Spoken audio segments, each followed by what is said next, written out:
ഇത്തവണത്തെ ക്യാപ്റ്റൻസി ടാസ്കിൽ വിജയിച്ചിരിക്കുകയാണ് ശ്രീതു. ശ്രീതു, നന്ദന, ജിൻഡോ എന്നിവരടങ്ങിയ ക്യാപ്റ്റൻസി ടാസ്കിൽ ശ്രീതുവാണ് വിജയിച്ചത്. പന്തെറിയുന്ന ടാസ്ക് ആണെങ്കിലും വളരെ പ്രയാസം നിറഞ്ഞ ടാസ്ക് ആയിരുന്നു ഇത്തവണ ഇവർക്ക് കിട്ടിയത്. 10 ബോളോളം ശ്രീതു എറിഞ്ഞു വീഴ്ത്തി. ഗബ്രിയായിരുന്നു ശ്രീതുവിനെ സഹായിക്കാനായി എത്തിയത്. ശ്രീതുവിന്റെ ക്യാപ്റ്റൻസി കാണാൻ ഹൗസിലുള്ളവരെ പോലെ തന്നെ ആകാംക്ഷയാണ് പ്രേക്ഷകർക്കും. കാരണം ഇതുവരെ ശ്രീതുവിന് അങ്ങനൊരു അവസരം ലഭിച്ചിട്ടില്ല. ഒരു തവണ കിച്ചൺ ക്യാപ്റ്റൻ ആയതല്ലാതെ മറ്റൊരു പദവിയും അലങ്കരിക്കാൻ ശ്രീതുവിന് അവസരം ലഭിച്ചിട്ടില്ല.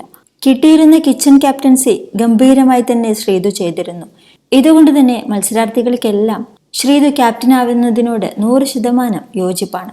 ഇത്രയും വാശിയോടെ ഞാൻ വേറൊരു ടാസ്ക് കളിച്ചിട്ടില്ലെന്നാണ് ക്യാപ്റ്റൻസി ടാസ്ക് കഴിഞ്ഞപ്പോൾ ഗബ്രി പറഞ്ഞത്. ഗബ്രിയുടെ വാശിക്ക് കാരണം മറ്റൊന്നാണ്, ജാസ്മിനോടുള്ള പ്രതികാരം.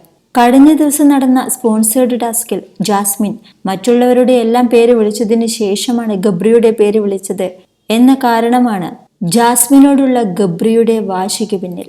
ജിൻഡോ തന്നെ തുടർന്നും ക്യാപ്റ്റൻ ആവാതിരുന്നതിൽ ഹൗസിലുള്ള പലർക്കും ആശ്വാസമുണ്ട്. ഏറ്റവും കൂടുതൽ ആശ്വാസം നോറയ്ക്കാണ്. വീണ്ടും ജിൻഡോ ക്യാപ്റ്റൻ ആവാതിരിക്കുന്നത് തന്നെയാണ് നല്ലത് എന്നാണ് പൂജ പറയുന്നത്.